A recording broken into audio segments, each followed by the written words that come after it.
para a gente entender como é que a gente resolve isso. Aí eu fiquei brava. E será que a gente ficando brava sempre a gente resolve? Não sei. Mas a gente pode tentar descobrir uma forma de resolver esses conflitos de outra maneira. Será que dá? Por meio do diálogo? Acredito que sim. Por meio da não violência? Também. Encontrar formas de conversar com o inimigo, de buscar o respeito mútuo. Então, por todas essas questões é que a gente vai discutir agora nessa edição do Fórum Falem Sem Medo, as reflexões do Adam.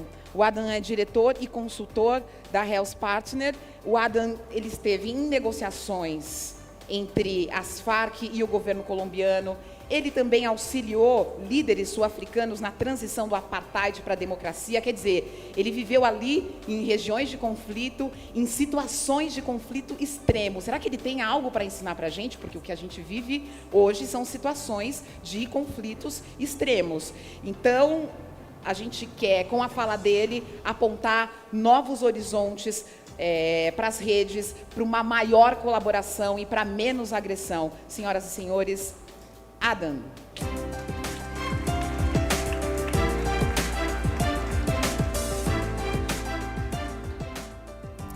Good afternoon. Boa tarde.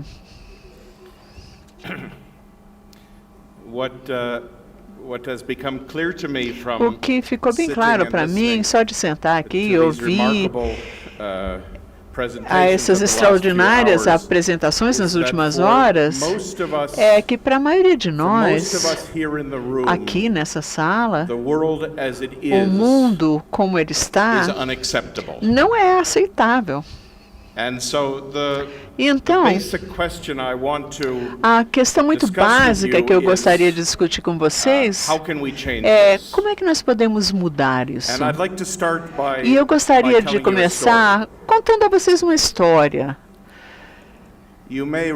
Talvez vocês reconheçam essa foto no setembro de 2014, no estado de Guerrero, no México. 43 estudantes de um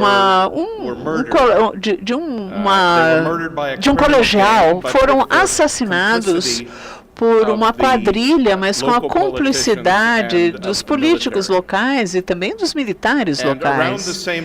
Mais ou menos no mesmo tempo, no México, o presidente Peña Nieto estava sendo acusado de corrupção, porque a esposa dele aceitou uma casa de 7 milhões de dólares de uma pessoa que tinha contratos com o governo. Com todas essas coisas acontecendo, essas coisas aparentemente relacionadas, houve marchas de protesto na cidade do México, em outros centros urbanos, dezenas de milhares de pessoas marchando para protestar contra essa combinação horrível de ilegalidade, inequalidade e insegurança.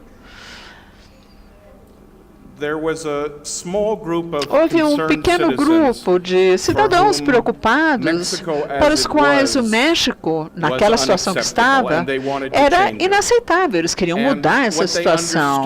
E o que eles entenderam é que não havia uma pessoa, uma organização ou um setor isolado que pudesse mudar isso sozinho. E que para mudar tudo seria preciso muito mais do que um acordo, uma política, uma reunião. Então eles fizeram uma coisa muito interessante. Eles convocaram uma diversidade muito grande de 33 líderes de todos os setores da sociedade mexicana, em proporções quase iguais, da direita, da esquerda, do governo, da oposição, políticos de todos os partidos, líderes empresariais, gente do governo, das forças militares, os policiais, ativistas de direitos humanos, jornalistas, sindicalistas, camponeses, líderes da igreja. Eram pessoas que tinham históricos e ideologias completamente diferentes, posições completamente diferentes, e eu diria até de forma geral que eram pessoas que não concordavam entre si, não gostavam uns dos outros e nem confiavam uns nos outros. Em novembro de 2015, esse grupo de 33 pessoas se encontrou pela primeira vez por um workshop de 3 dias num hotelzinho em Cuernavaca, não muito longe da cidade do México.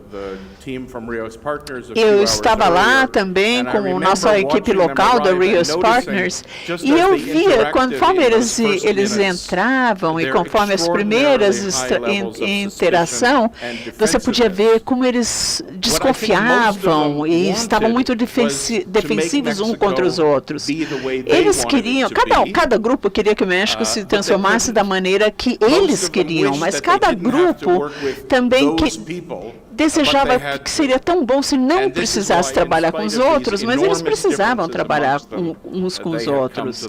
E era por isso que, apesar de suas grandes diferenças, eles tinham vindo ao workshop. Então, nessa sexta-feira de tarde, durante todo o sábado, eles passaram com conversações e argumentação muito intensiva, participaram de umas sessões criativas muito bem estruturadas, tanto como um grupo grande, como grupos pequenos, com os flipcharts e com post-its, tentando explorar em maior profundidade o que estava acontecendo no México e o que poderia acontecer no México. Além dessas sessões de trabalho, havia muitas oportunidades para contar suas histórias pessoais, sair em caminhadas, tomar drinks e almoçar e jantar juntos. No final de sábado, eles até ficaram meio surpresos que eles acabaram descobrindo que havia algumas coisas em comum, ou talvez eles podiam pelo menos trabalhar juntos. E começaram a ter um pouquinho de esperança que talvez eles pudessem mudar as coisas no México. Enquanto isso estava acontecendo com um grupo grande, havia uma dinâmica muito diferente no nosso grupo de apoio. Os nossos parceiros mexicanos e nós da Rios. No domingo, depois do café, antes de começar a oficina, todo mundo estava muito chateado. Alguns dos participantes, nossos parceiros do México, tinham alguns problemas de comunicação, problemas de logística, uns zigue-zagues, e estava todo mundo bravo, especialmente comigo, e eu fiquei meio assustado até porque o projeto estava em risco, talvez a minha reputação, quem sabe eles não iam nem querer pagar a gente pelo workshop, e cada vez mais eu me senti muito defensivo, jogando a culpa toda neles. Eu sabia que eu precisava trabalhar com essas pessoas, esses nossos parceiros do projeto, porque esse projeto era muito importante para mim, mas eu não estava vendo como é que seria possível trabalhar com eles. Eu realmente passei a vê-los como meus inimigos. Eu achava não só que eles estavam errados, mas eu achava que eles eram ruins, eles eram maus. E eu queria realmente que eles desaparecessem como por mágica. Mas, eventualmente, depois de uma semana, eu me acalmei. E quando eu comecei a refletir sobre o que tinha acontecido nessa equipe de apoio, eu percebi muito assustado que eu tinha criado nesse microcosmo da equipe de apoio o mesmo tipo de dinâmica que nós estávamos tentando eliminar no grupo grande do México. E essa dinâmica básica é o seguinte: havia diferenças que levavam a conflito, que levavam à polarização, todo mundo ficava frustrado porque a negociação ficava empacada e aí você criava inimigos. Mais de 2 anos depois, a nossa equipe está funcionando muito bem. Aqueles grupos já tem não 33, mas 80 participantes. Esses cidadãos mexicanos estão trabalhando em muitas iniciativas, alguns juntos, alguns separados. Mas o que eu percebi com tudo isso é que eles não concordam mais do que concordavam há 2 anos, ou talvez não muito mais, mas agora eles já têm alguma coisa de bom. Eles gostam um do outro um pouquinho mais e confiam um pouquinho mais e por isso eles conseguem trabalhar juntos. E durante terremoto do último setembro no México, nós estávamos trabalhando com 2 grupos. Tinha um grupo que estava trabalhando há 2 meses e o outro grupo já trabalhava juntos há 2 anos. E eles tinham grupos de WhatsApp.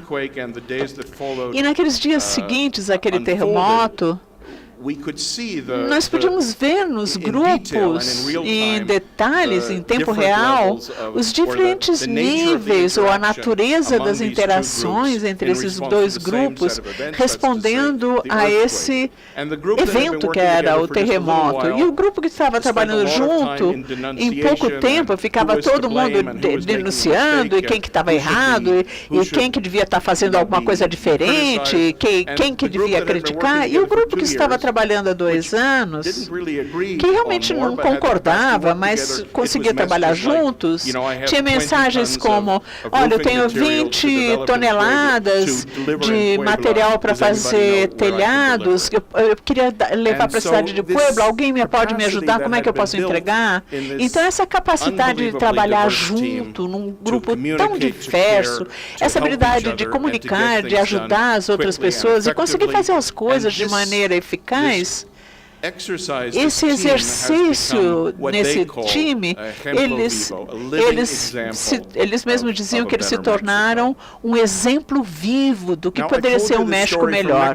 Eu contei a história do México porque é um bom exemplo do que eu tenho feito e do que os meus colegas vêm fazendo nos últimos 25 anos e o que eu aprendi com essa experiência. Todo o nosso trabalho sempre tem a mesma característica. Nós trabalhamos com grupos de liderança, de negócio, do mundo empresarial, governo, ativistas, junto com vários grupos na América do Norte, na Ásia, Austrália, Europa, e em todo tipo de desafio muito grande, segurança, comida, água, desenvolvimento, também violência contra as mulheres na Austrália, Canadá, África do Sul, em parceria com o Instituto Avon aqui no Brasil. Uma coisa bacana de você fazer sempre a mesma coisa por 25 anos é que eu já tive muitas oportunidades de tentar as coisas e de fazer erros também. Então, muitas oportunidades de aprender.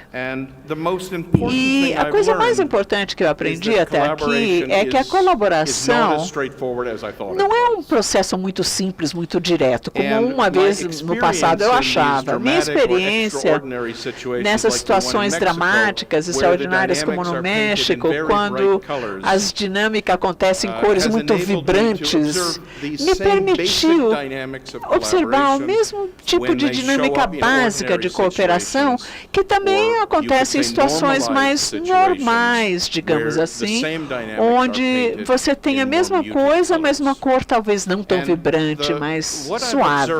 O que eu observei em todos esses anos é que a colaboração, de um lado, é cada vez mais necessária e, por outro lado, é cada vez mais difícil. E a razão para tudo isso, eu acho que vocês já viram nas outras apresentações, essa interdependência, interconexão é cada vez maior, não há grandes hierarquias, mais pessoas têm uma voz agora e podem dizer o que pensam, quer você goste ou não goste da opinião deles. Como resultado dessas tendências, é que não existe muita unilateralidade, menos situações em que as pessoas podem forçar que as coisas sejam dessa maneira que eles que querem e eles estão por cima. Não existe mais essa possibilidade de você forçar que as coisas sejam do jeito que você quer, independente do que as pessoas querem. Então, isso significa que nós temos que colaborar mais gente, mais vezes, com pessoas diversas, não só com seus colegas e amigos, mas com pessoas que são seus oponentes ou são estranhos.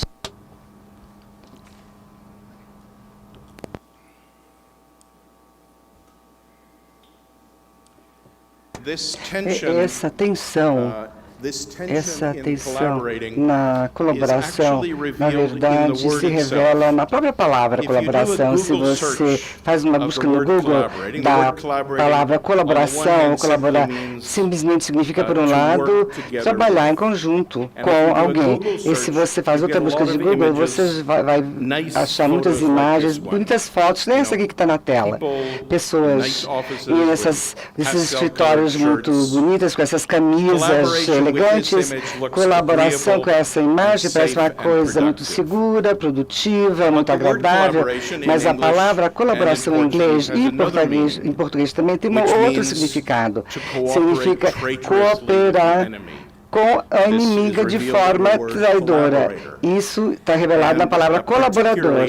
Especialmente na Europa, a palavra colaborador tem um significado muito forte, porque é associada, acima de tudo, especialmente na França e na Holanda, essa palavra é associada com os cidadãos franceses e holandeses que colaboraram com os nazistas na época da Segunda Guerra. Então, outra imagem que você tem de colaboração, essa imagem dessas duas mulheres, as colaboradoras, essa foto é de 1944, na Bretanha, essas mulheres haviam sido acusadas de terem dormido com oficiais nazistas na época da ocupação, e após o fim da guerra, essas mulheres foram desfiladas pelas ruas, estavam em total desgraça. Então, esse outro significado de colaboração, de trair, não é uma imagem muito segura nem bonita, na verdade, é a coisa mais perigosa que pode existir.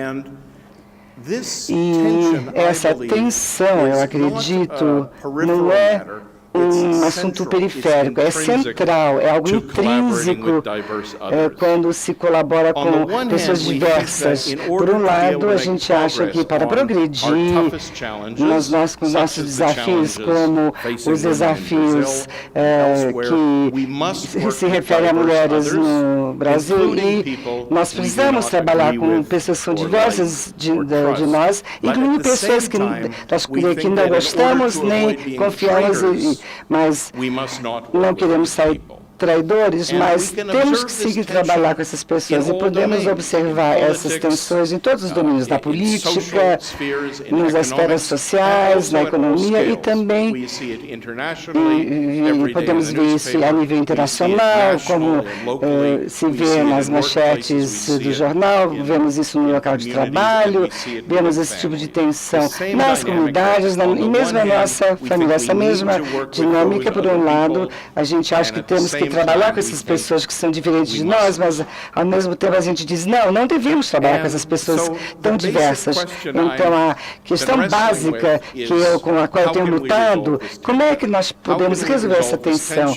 Como podemos resolver essa tensão para que possamos trabalhar em conjunto, com sucesso, com pessoas tão diversas? Então, vamos dar um passo para trás e falar sobre os princípios. O primeiro princípio é que quando estamos nos deparando com uma situação que achamos que seja problemática, na verdade, nós não temos que colaborar. Existem três outras opções e para realmente entender a colaboração é importante entender essas outras três opções. A primeira opção, eu acredito, para a maioria das pessoas, é o default, é forçar, dizer o seguinte, a situação na qual me encontro não é a situação que eu gostaria de estar, eu vou usar todos os meus poderes, seja os votos, a minha autoridade, os meus privilégios, as minhas ideias, o meu dinheiro, ou minhas armas, qualquer coisa, mas eu vou usar qualquer poder que eu tenha para fazer com que as coisas aconteçam do jeito que eu quero, não importa o que as outras pessoas queiram. E a lógica de forçar algo para a maioria das pessoas, essa coisa óbvia a ser feita. Se eu as coisas não forem como eu quero, eu vou fazer com que elas se tornem como eu quero. A limitação se eu fizer com que as coisas sejam como eu quero, apesar das outras pessoas, as pessoas não vão aceitar isso. Essas outras pessoas ou ou isso vai resultar num conflito violento, ou nós não vamos sair do lugar. A segunda alternativa é se adaptar. O mundo não é como eu gostaria que fosse, eu acho que eu não quero mudar o mundo do jeito que eu quero, então eu vou tentar achar uma maneira de me adaptar ao mundo do jeito que ele é. A lógica de se adaptar é que, na verdade, a grande parte das coisas no mundo não podemos mudar e a gente simplesmente acha uma maneira de viver com as coisas do jeito que são. As limitações de se adaptar, que às vezes nós nos achamos numa situação que é impossível de aceitar ou é simplesmente não aceitável. A terceira opção, que é a opção que o palestrante anterior estava mencionando, é retirar-se. Não gosto da situação do jeito que está, não posso mudar nada, eu não vou me adaptar, então eu vou embora, vou me retirar. E esse retirar-se pode ser se divorciar, ou emigrar, ou deixar o emprego. A lógica desse retirar-se é que vou me livrar da situação. Eu me livrei dessa situação que não aguento, que eu não aceito. E as limitações do retirar-se é que frequentemente é acompanhado por tragédia. E, portanto, somente em contraste com aquelas outras três opções que podemos entender o que a colaboração significa. Nós colaboramos quando nós não estamos felizes com a situação do jeito que está, onde nós não conseguimos fazer com a situação seja do jeito que a gente quer, quando não conseguimos nos adaptar e não queremos nos retirar. E, portanto, nós achamos que vamos tentar trabalhar com outros, incluindo talvez pessoas com as quais não concordamos, não gostamos e nas quais não confiamos. A questão sobre a colaboração é como colaborar de uma forma bem-sucedida. Então, digamos que nós decidimos colaborar. Talvez foi a nossa primeira opção, talvez foi a nossa última opção, talvez vamos fazer isso por razões racionais, ou morais, ou espirituais, mas nós decidimos que vamos tentar trabalhar com pessoas diversas para mudar qualquer situação que não é aceitável para nós. Bom, colaboração. E essa colaboração exige concordar com 5 coisas. O propósito comum, por que nós estamos fazendo isso? O problema, qual é o problema? A solução, o que fazer sobre esse problema? O plano para implementar a solução, eu saio de onde estamos e quem fará o que para implementar o plano. Tudo certo? Ok? Será? Vocês concordam com isso? Isso significa sim ou não, é isso? Vocês concordam ou não? Bom, vamos lá. Então, não é a coisa certa, não. Eu sei, eu enganei vocês, né?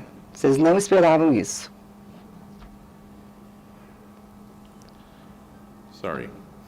Vamos lá. O limite não é a limitação dessa colaboração convencional é que só funciona em situações que são simples e harmoniosas e estáveis. Em situações que são complexas e com conflitos e fora de controle, nós não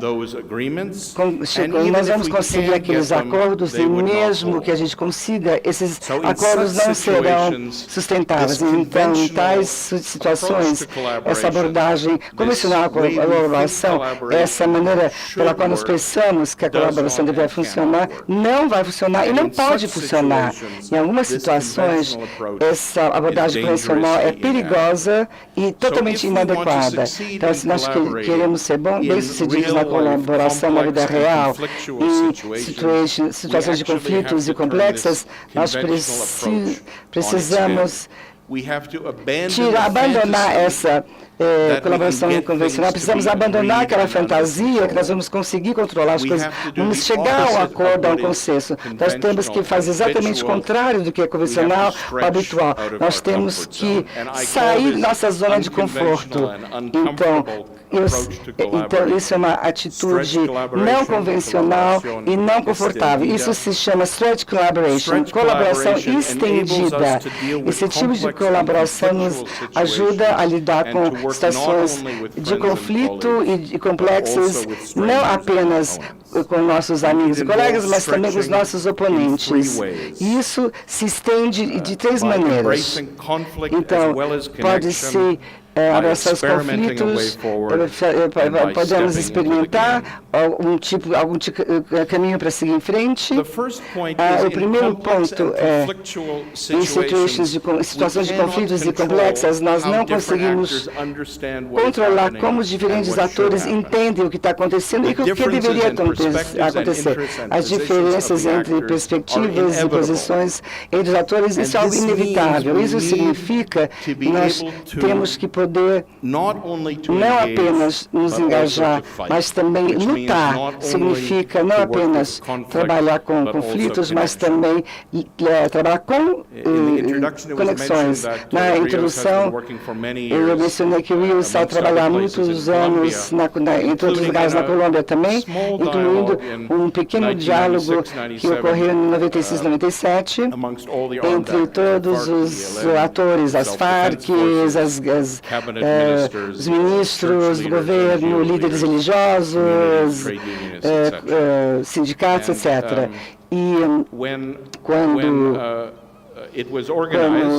tudo foi organizado por um político, Juan Manuel Santos, que agora é o presidente da Colômbia no momento, e há um ano e meio atrás ele foi agraciado pelo Prêmio Nobel da Paz. No ano que ele ganhou o prêmio, o website da presidência colombiana incluiu um texto sobre seu histórico, e ele disse que um dos passos mais significativos nessa jornada para os acordos de paz da Colômbia foi esse processo que continuou em 1996, chamado Destino Colômbia. Eu estava muito feliz, porque eu sabia que aquele website é um link para o website Reels, mas eu não entendi por que esses workshops, naquela época, que haviam acontecido há 20 anos, por que permaneceram na mente do presidente Santos. Todas as coisas aconteceram desde então, décadas de guerrilhas e guerra. O ministro da Defesa passou 5 anos negociando a paz, muitas missões da ONU, e o Juan Santos lembrou disso, desse nosso encontro. Há um ano atrás eu estive em Bogotá e tive uma oportunidade com esse fórum aqui, tive uma entrevista com o presidente Santos. Eu perguntei para ele, por que você menciona o Destino Colômbia, esses workshops que aconteceram há 20 anos? Ele fala sobre isso o tempo inteiro. E ele me deu uma resposta linda, que para mim realmente chega no âmago daquilo. Ele falou, o que eu aprendi no Destino Colômbia é que, ao contrário de todas a minha educação moral, social e política, eu entendi que é possível trabalhar com pessoas com as quais você não concorda e nunca vai concordar. E isso é absolutamente extraordinário. Eu fiz uma segunda pergunta ao presidente Santos. Eu falei, senhor presidente, para você pessoalmente, qual foi a parte mais difícil de fazer esse acordo de paz que acabou com 52 anos de guerra civil? Ele falou para mim pessoalmente, a coisa mais difícil foi ser chamado de traidor. Então, aí você tem naquela história, você tem a oportunidade da colaboração e o risco. O segundo ponto sobre essa colaboração estendida é que em situações de conflito e complexas nós não conseguimos controlar como é que o trabalho vai prosseguir. Não sabemos que vai funcionar e o que não vai funcionar. Podemos ficar aqui durante um mês e tentar descobrir o que deveria ser feito para lidar com esses desafios que as mulheres enfrentam aqui no Brasil. Poderíamos fazer um plano, mas a gente realmente não saberia o que poderia acontecer, a menos que a gente tentasse. Então, faremos um experimento. essa segunda colaboração estendida é algo que é muito confortável. Nós queremos que as coisas sejam do jeito que a gente quer, mas normalmente as coisas não são como a gente quer. E o ponto mais fundamental é o terceiro e último ponto. Em situações de conflito complexas, nós não podemos controlar o que as outras pessoas vão fazer. Eu me dei pensando sobre isso recentemente. É fácil passar várias horas todo dia pensando sobre o que as pessoas deveriam estar fazendo, o que meus filhos deveriam estar fazendo, o que meus clientes deveriam estar fazendo, meus colegas deveriam estar fazendo, o que o seu Trump deveria estar fazendo. E depois, de uma certa maneira, isso é algo que me acalma, porque isso não tem nada a ver comigo. Mas, na verdade, no fim das contas, é totalmente inútil esse tipo de exercício mental. Então, o que exigir dessa terceira essa colaboração estendida, essa mudança de como você vê o seu papel. Ou seja, você não pode se ver como autoridade e observador, mas você tem que se entender como seja alguém de dentro e parte da situação. Você é corresponsável por essa situação. Havia um ditado nos 1960, se você não faz parte da solução, você é parte do problema. Mas eu não acredito que isso seja o aspecto mais importante. O aspecto mais importante é se você não é parte do problema, se você não consegue ver que o que você está fazendo talvez seja uma parte, embora pequena, sobre como as coisas estão, então, logicamente, não há nada que você pode fazer sobre uma situação, a não ser que você use uma força externa. Então, a terceira extensão, então, é entrar dentro do jogo. Então, essa aceitação do nosso papel como sendo corresponsáveis, especialmente para pessoas como eu, que eu prefiro me ver dentro de uma situação, mas isso é algo difícil, o controle da situação. A gente gostaria que as coisas fossem de um jeito, mas normalmente eles não são do jeito que a gente quer. Estamos vivendo em tempos que nos traz desafios enormes, não apenas o desafio desse fórum nosso de hoje, mas outros desafios, muitas coisas nós achávamos que eram estáveis, política, o clima, nossa cultura, essas coisas não são mais estáveis. E essa instabilidade, às vezes amedrontante e às vezes é muito energizante. Esses desafios tão difíceis exigem que nós colaboramos de uma maneira totalmente não convencional e radical. Temos que abandonar nossas fantasias de acordo e harmonia e certeza e autoridade e controle. Nós precisamos